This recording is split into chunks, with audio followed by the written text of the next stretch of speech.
Well, it looks like this is already starting. There's something in the air. According to reports, it's been urgently warned that the United States Federal Aviation Administration has issued an urgent alert. This is for the entire Caribbean region, specifically towards what is the Venezuelan front. The United States Federal Aviation Administration issued an urgent alert for the entire Maiquetía Flight Information Region. The Maiquetía Flight Information Region covering all of Venezuela's airspace and part of the southern Caribbean. The notification, registered under code A0012-25, warns about a potentially dangerous situation affecting all altitudes, from commercial flights to aircraft on the ground. The main cause is the increase in military activity and the deterioration of security in and around Venezuela, which raises concerns about risks to civilian aircraft. The FAA urges United States operators to exercise extreme caution in the affected airspace and suggests avoiding flying over the area. Otherwise, it's necessary. In addition, United States flight operators are required to provide 72-hour prior notice if they plan to enter that region. They are urged to exercise extreme caution in the airspace. They are urged to exercise caution in the affected airspace and are advised to fly over it. The FAA statement clarifies that the risks include normal flight operations, approach phases, takeoff, and transit at Venezuelan airports. The statement lists risks for flight operations, approach, takeoff, and transit at Venezuelan airports.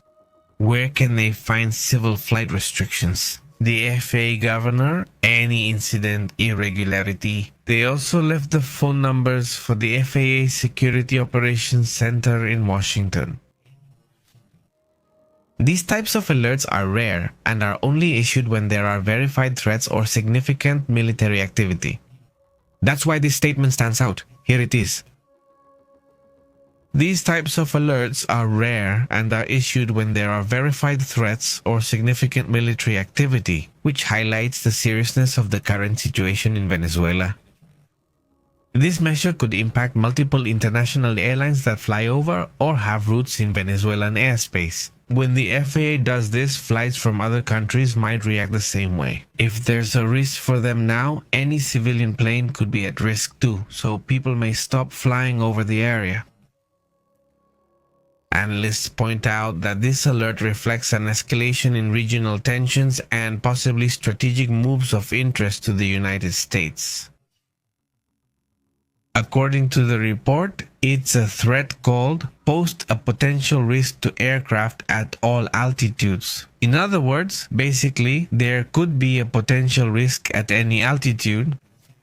The threat, let's say, the map provides experts with a view of how the restricted areas are observed, right? And it specifically includes the coastal areas with the Caribbean, the coastal zones, and the adjacent maritime islands. The situation could have diplomatic repercussions, especially if the unusual military movements in the area are confirmed. Look, if we look at the map, we can see what the restriction is, and it's very broad. Yes, it's that whole area where it is right now. So with this urgency, let's say this is the urgent situation they would supposedly be warning about. Well, we would have to wait for more details about this information.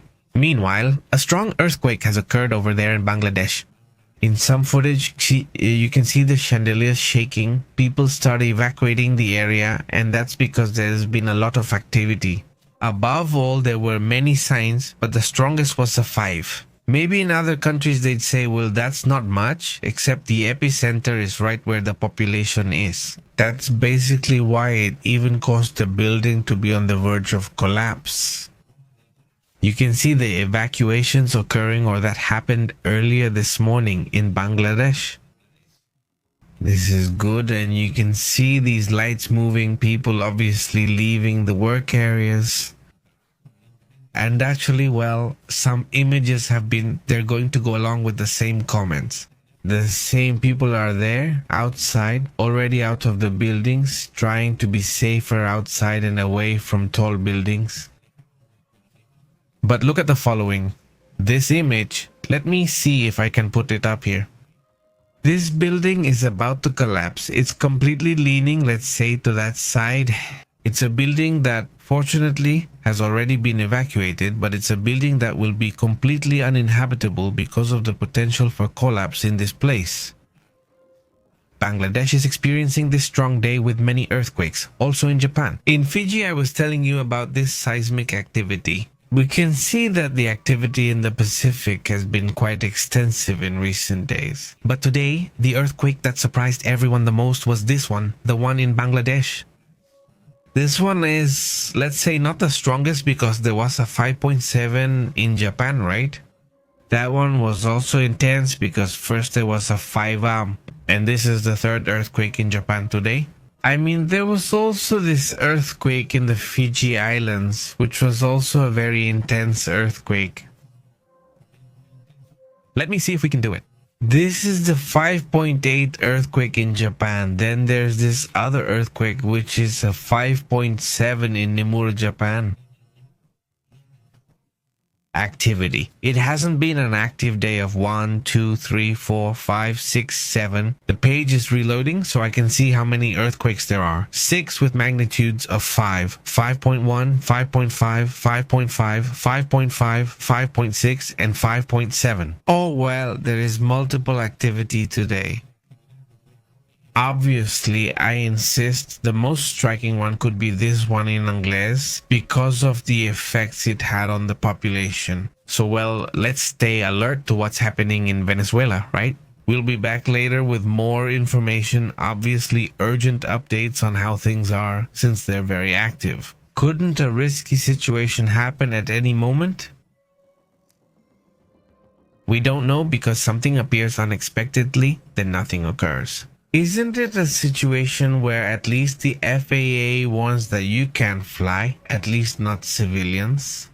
It's not something, maybe they're seeing something, maybe they know something is about to happen, but no. And it's not just affecting Venezuelans, but also other areas in the Southern Caribbean.